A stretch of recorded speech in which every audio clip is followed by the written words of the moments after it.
हम लोग संत मत का सत्संग करते हैं। संत मत का सत्संग क्या है?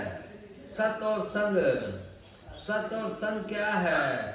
जीवात्मा संग है और परमात्मा संग है। इस सत्य को उस सत्य में मिला दो, मतलब जीवात्मा को परमात्मा में मिला दो, यही सत्संग है। इसी के लिए सभी नाना प्रकार के धर्म संप्रदाय सब कुछ हैं। सब लोगों का लक्ष्य यही एक है। परंतु संत मत की साधना इतनी ऊंची है कि उसको कोई काट नहीं सकता। इसलिए मेरा आप सब लोगों से आग्रह है कि संत मत की साधना की किताबों को पढ़ें।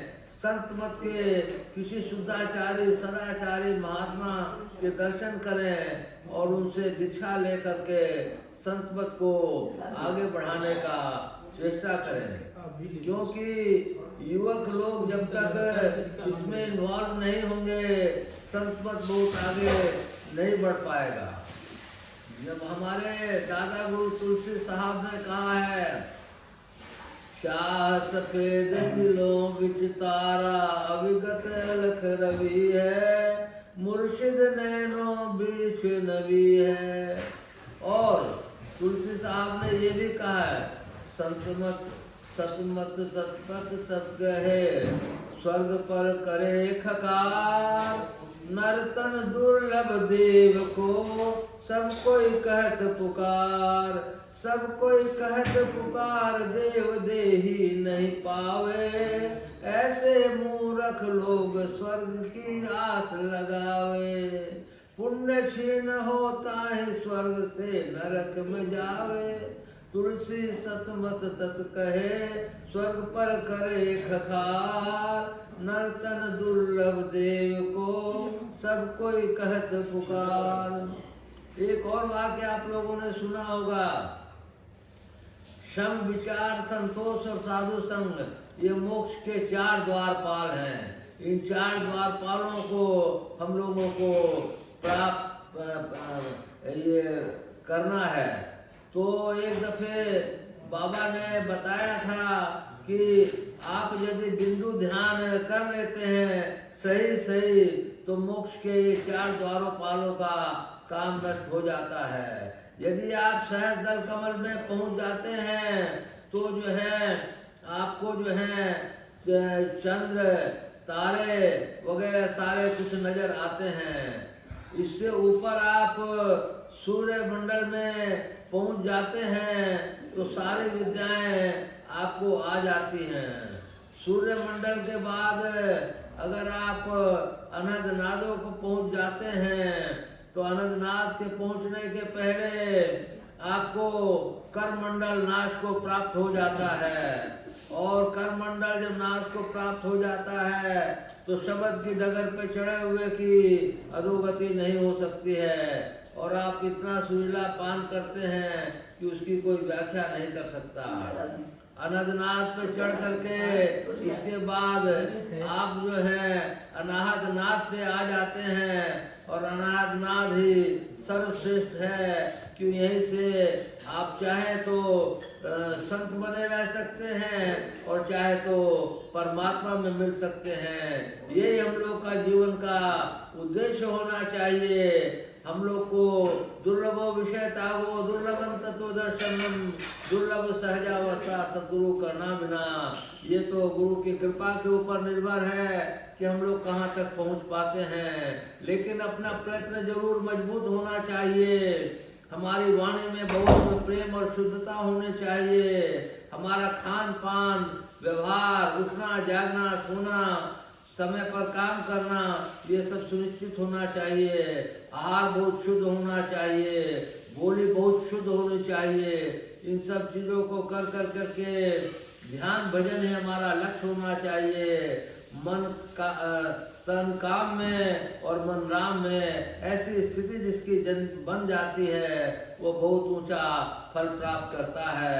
अब आप पूज्य बाबा से सुनेंगे, उनका स्वास्थ्य अनुकूल बहुत ज़्यादा नहीं है, इसलिए आप जो भी बोलेंगे उनसे ही सुनेंगे। श्री सद्गुरु महाराज की जय। मंगल मूर्ति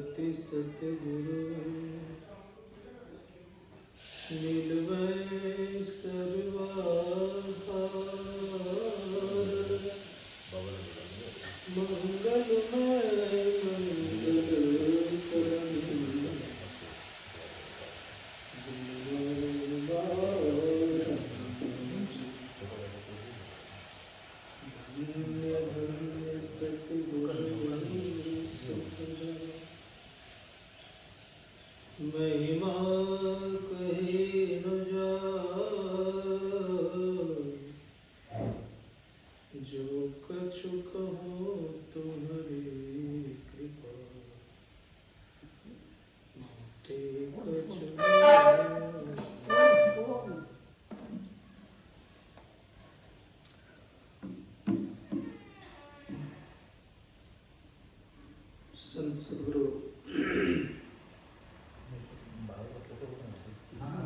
महर्षि ब्रह्मा जी महाराज के बाद संत सदगुरु और संत ब्रह्मा जी महाराज के कोटि सन्मान परमादरणीय हमारे परमानंदों सम्माननीय हमारे आशीषों माता जी समस्त धर्म प्रेमी सज्जनों माताओं बहनों, आज बड़े सौभाग्य का दिन है कि हम लोग सब कोई सत्संग में संगीत हैं।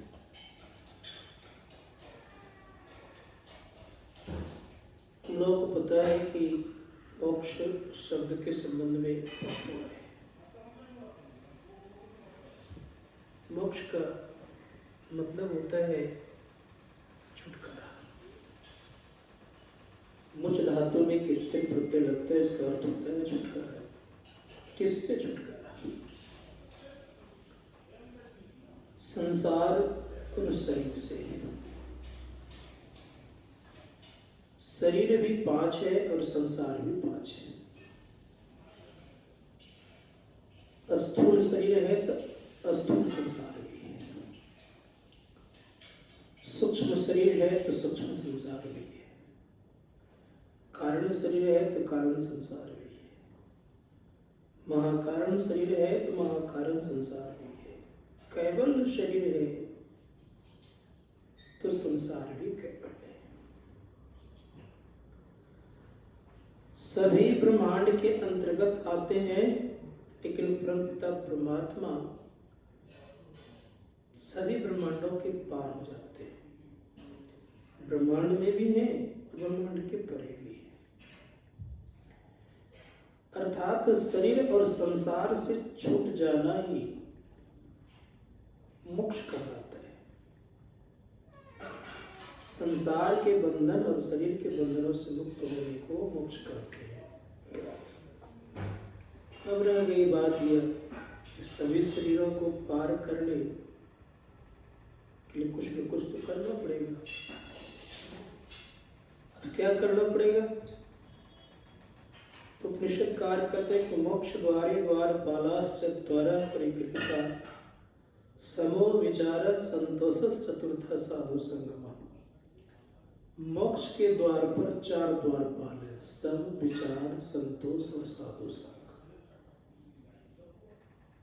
अब प्रश्न है कि मोक्ष का द्वार किसको कहते हैं? संत महात्मागण ऋषि मुनियों ने कहा है कि मोक्ष का द्वार से तात्पर्य होता है बिंदु को हम लोग मोक्ष द्वार कहते हैं। यहां से प्रारंभ होता है मोक्ष द्वार। इसके 4 द्वारपाल हैं, सम, विचार, संतोष और साधु संग। इससे कहां कहां लोग चलते हैं? जैसे मोक्ष के द्वार में प्रवेश करते हैं, हमारे परम पूज्य गुरुदेव कहते हैं कि प्रवेश जैसे मोक्ष के द्वार में करेंगे, बिंदु में प्रवेश करेंगे, तो गुरु महाराज ने कहा कि उनके जीवन में चंद्र सूर्य आदि भी दिखाई पड़ेंगे। जैसे गुरुदेव कहते हैं कि भोर का तार दिखाता है।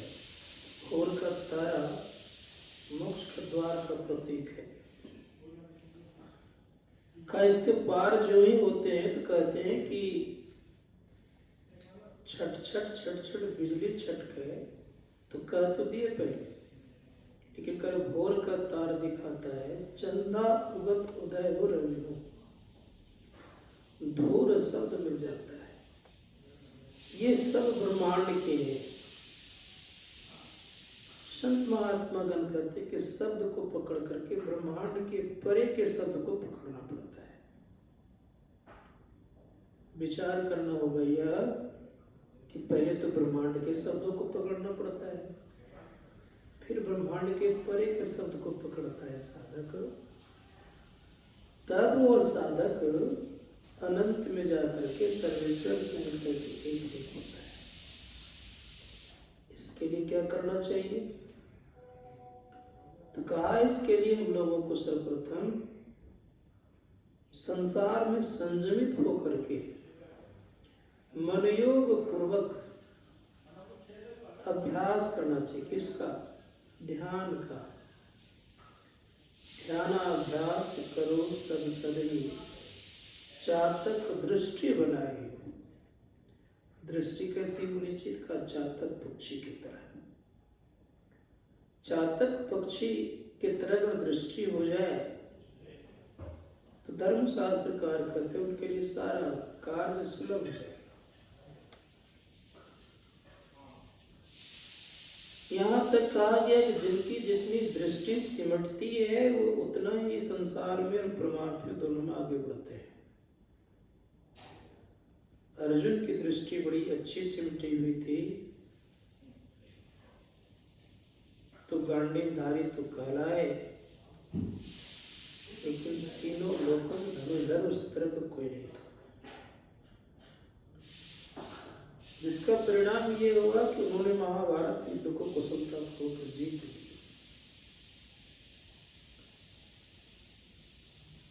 लेकिन फिर भी ये ख्याल करना होगा कि दृष्टि सिमटेगी तब जब आप संयमित रहेंगे। तब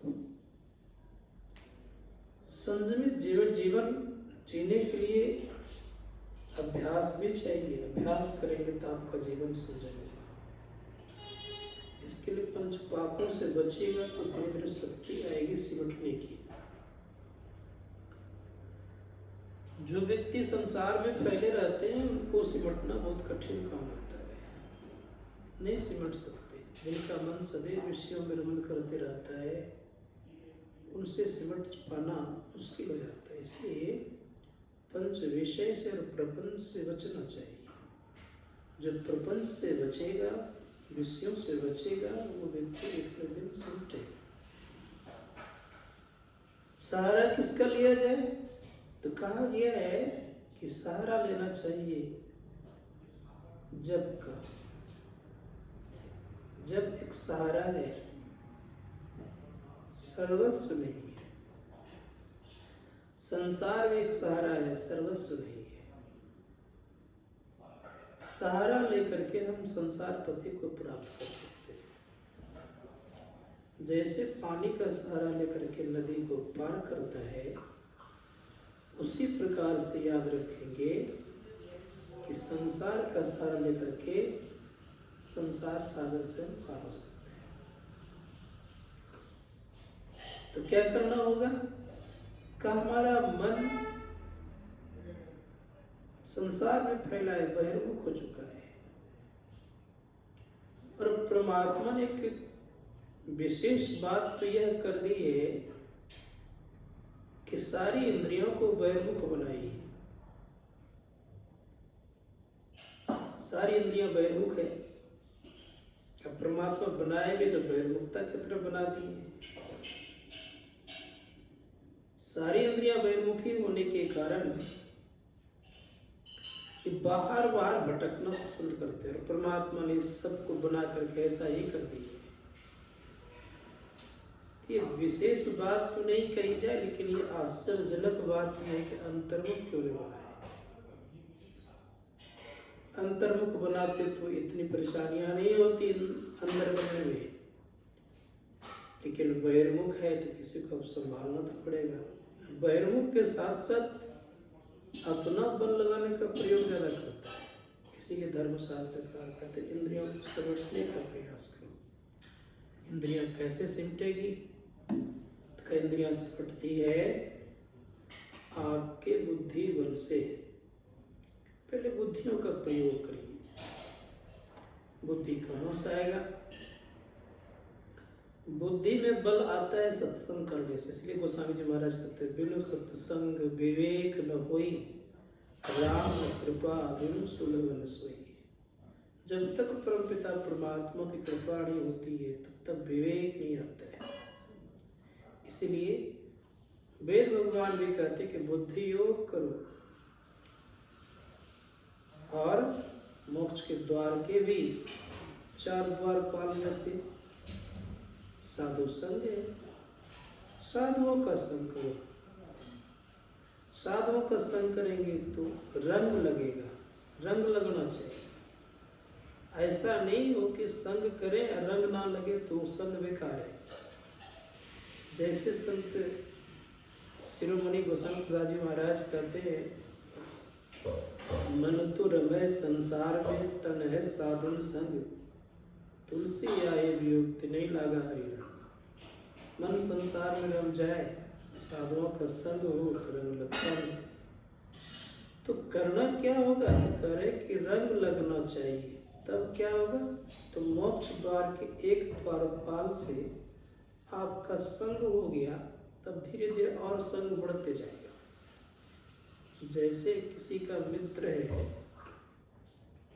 और उस मित्र से अगर कोई दोस्ती कर लिए हैं, तब उनके जितने मित्र थे उनके दोस्त बन जाते हैं। ठीक उसी प्रकार से मोक्ष के द्वारपाल के 4 जो द्वारपाल है, सर्वप्रथम अगर कहा जाए तो इनका मित्र है, ये सब इस सबसे दोस्ती करके रखा है, तो किन के लिए दोस्त किया है?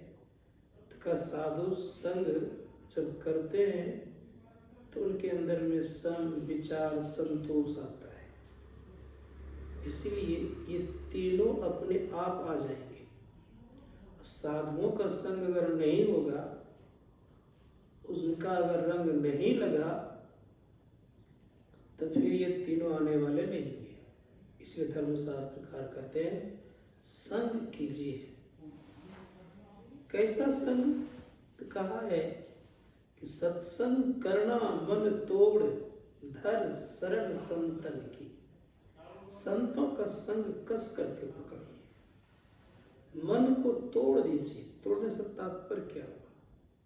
मन जो हमारा यहाँ हुआ फैला हुआ है, बिखरा हुआ है, किसी चीज को पकड़ा हुआ है, उससे हटा करके क्या करना होगा?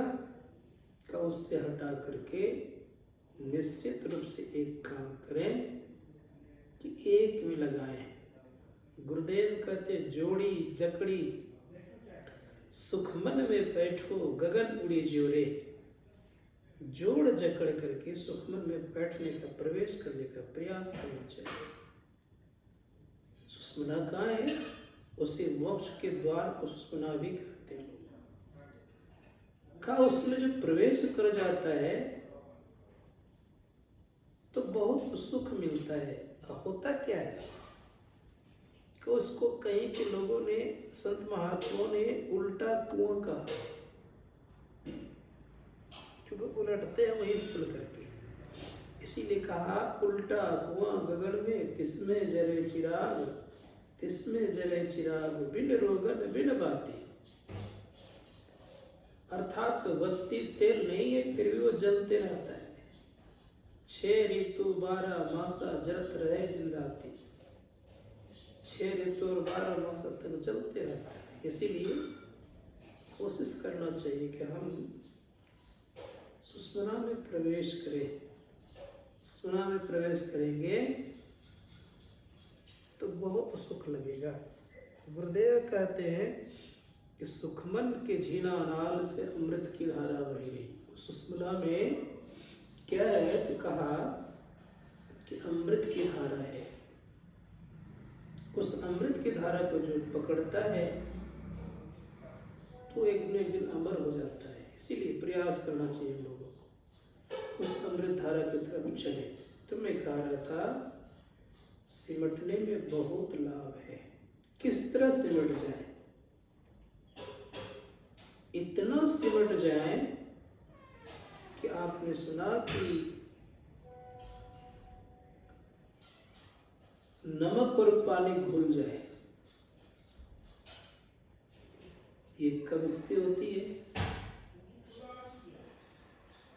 इसके संबंध में संत दाऊदयाल जी महाराज ने कहा, मन से मन मिले रहिया।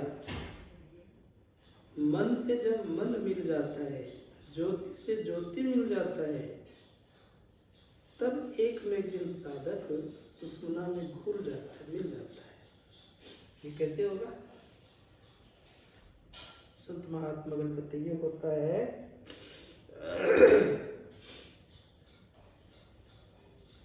हम आपका मन बहिर्मुखी है, बाह्य जगत में दौड़ रहा है। इस मन का बाहर बाहर दौड़ना होता है, लेकिन इस मन का केंद्र है कहाँ? का पिंडी मन का केंद्र ब्रह्मांडी मन। ब्रह्मांडी मन से तात्पर्य हो गया सूरत। गुरुदेव कहते सूरत नृत्य के पार में, वो परम पिता परमात्मा सूरत नृत्य के पार में है। तो मन उल्टा तो सूरत कहलाया। इस मन के साथ 14 इंद्रियां संग है, लेकिन सूरत के संग क्या है? का 4 इंद्रियां केवल है। इस मन में बाहर बाहर दौड़ने की आदत है, लेकिन उस सूरत रूपी मन में क्या है? का अंतर्मुख चलने की आदत है। दोनों फर्क है। इसीलिए उस मन को शिक्षित कहा, इस मन को बहिर्मुख कहा। अब स्थिति क्या होती है? संत महात्मागण कहते हैं कि उस मन की स्थिति यह है कि वह परम सुख देने का काम करता है। संग में तो है, 14 इंद्रियों का संग छूट गया, जिसमें से 4 इंद्रियां उनके साथ है, लेकिन शांत भाव में रहता है। जब बाह्य जगत में रहता है, बहिर्मुख मन से 4 इंद्रियां रहती है, तब फिर दिक्कत होती है। इसलिए कहा मन उल्ट है तो सूरत कहलावे। अब ये कहां तक जाएगा? ये 4 इंद्रियां चेतन है, उसके साथ में मन है, बुद्धि है, चित्त और अहंकार है। तो धर्मशास्त्रकार कहते हैं कि इतने सारे संग हैं, ये चल रहा है, कब तक कहां तक जाएगा? कब प्रकाश मंडल तो जाएगा ही, जड़ात्मक मंडल के शब्द तक भी जाएगा। कहां तक? तो हम आप अच्छी तरह जाने कि स्थूल और सूक्ष्म मंडल का त्याग दृष्टियुक्त क्रिया से की जाती है, और कारण का त्याग शब्द के द्वारा किया जाता है, अर्थात शब्द योग के अभ्यास से किया जाता है। कैवल्य मंडल तो चेतन का भंडार है। संतों ने कहा उस चेतन के भंडार में जब पहुंच जाता है तो चेतन का भंडार का कनेक्शन परम पिता परमात्मा से, क्योंकि वो 5वां केंद्र है। तो गुरुदेव कहते पंचम बजय दूर घर से जहां आप विराजे, गुरु की कृपा से मैं ही तहां पहुंची भजना। ये पंचम केंद्र है, क्योंकि चेतन मंडल पर जो पहुंचता है वो तो अपना ज्ञान कर लेता है, परमात्मा ज्ञान कर लेता है।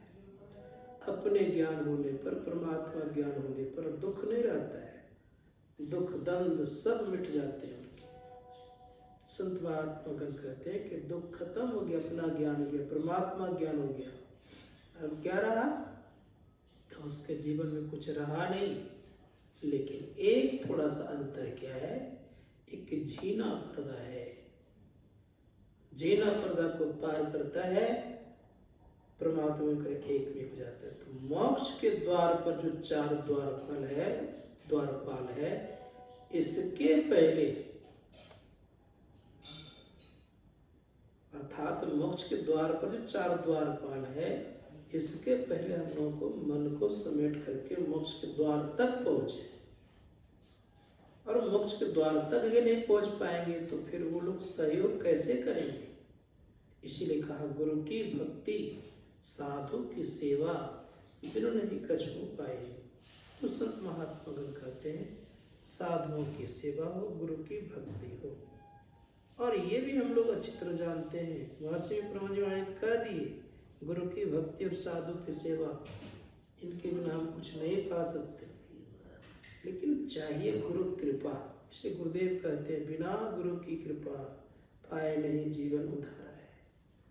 उद्धार अगर चाहते हैं तो गुरु कृपा चाहिए। उपनिषदकार भी यही कहते हैं दुर्लभो विषय त्यागो दुर्लभम तत्व दर्शनम दुर्लभा सहजावस्था सदगुरु करना बिना।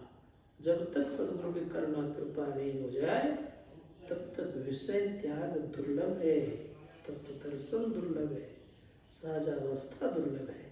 इसलिए दुर्लभ तत्व दर्शन क्यों है कि गुरु कृपा के बिना है। अगर गुरु कृपा हो जाए तो सब सुलभ, दुर्लभ नहीं, अब इजी हो जाएगा, आसान हो जाएगा। कि धर्मशास्त्रकार कहते हैं सबसे बड़ी आपने सेवा कर ली। क्या कर लिया आपने?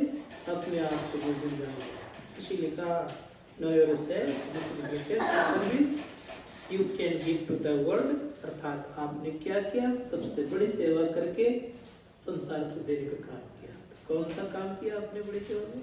अपने आप को जाना। इसलिए अपने आप को जानना चाहिए। संत महात्मा जो अपने आप को जानता है वो सभी दुखों से एक न एक दिन मुक्त हो जाता है। इसीलिए संत महात्मा तब वो साधक समुद्र में मिल करके एक में एक हो गया। अब वो उसको कोई खोजेगा तो खोज नहीं सकता है, लेकिन अभी हम लोगों को कोई खोजेगा तो खोज सकता है। कारण क्या है कि हम शरीर में हैं। स्थूल शरीर में दिख ही जाएंगे, सूक्ष्म शरीर में भी देखने वाला देख लेगा, कारण शरीर में देखने वाला देख लेगा। लेकिन याद रखिएगा परमात्मा मिल जाएंगे तो जब परमात्मा को जानता है तो परमात्मा को ही जानेगा, वहां अलग नहीं कर सकते। अभी हम लोग अंदर में अलगाव है क्योंकि हम अंधकार में भी है, प्रकाश में शब्द, तीनों शरीर लिए हुए तीनों आवरण हमारे अंदर में है। इन तीनों आवरणों से जिस दिन मुक्त हो जाएंगे उस दिन कोई भी शरीर हमारे पास नहीं रहेगा और ना ही हम जीवात्मा कहलाएंगे। हम क्या कहलाएंगे? तो संत महात्मा परमात्मा बन जाएंगे। इसीलिए इसकी बड़ी आवश्यकता है, इसके लिए अभ्यास चाहिए। परमात्मा ने एक विशेष चीज हम लोग को लगा दी है, हरदम उनकी आवाज उठती रहती है, सुनने वाला चाहिए। सांझ भोर दिन रैन कछु जाने नहीं, बाहर जड़वत रे अंतर चेतन। सांझ भोर दिन रैन हर वक्त आवाज होती रहती है, वो समाप्त नहीं होती है आवाज। सोए हैं तब भी आवाज सुन लेंगे आप, बिछावन पे गए हैं, कहीं भी गए हैं, यहाँ तक तो बाथरूम भी जाएगा तो वहां भी वो उस परमात्मा की आवाज को सुनेगा। तो निस्दिन और हर वक्त तो होते रहता है। इसलिए उसको जो जानेगा तो एक लोगों पर पिता परमात्मा तक पहुंचेगा। एकाग्रता की जरूरत है, इसलिए हम एकाग्र मन से साधन करने का प्रयास प्रयत्न करते रहना चाहिए। जितना एकाग्र होंगे, क्योंकि हरदम वो आवाज है, हर वक्त है। इसीलिए कहा आ रही है गुरुघर सदा तेरे बुलाने के लिए। हम लोग को सदा बुलाने के लिए आ रहे हैं, उसको पकड़ने का प्रयास करिए। कैसी कैसी आवाजें? तो कहा प्रारंभ में तो जिस तरह से मेला देखने को जाते हैं, दूर से आवाज सुनते हैं, उस तरह से धीरे धीरे धीरे कंठ शंख वगैरह मृदंग इत्यादि बजता है, बहुत जोरों का झनकार होता है, झलक झांझ बजता है। लेकिन याद रखिएगा कभी कभी मन उब जाएगा आपका, लेकिन सूरत जब उस तरह रमेगा तब अपने भारी भरकम भी आवाज भयंकर होता है, कभी कभी गर्जन भी होता है। इसलिए प्रयास कीजिए जीवन में कि हम उस शब्दों को सुने और सुन करके उसमें से एक सार शब्द को पकड़ करके जो उस परम पिता परमात्मा तक पहुंचेगा उनका परम कल्याण होगा। ये तो सेवा का बोलिए प्रेम से श्री सदगुरु महाराज।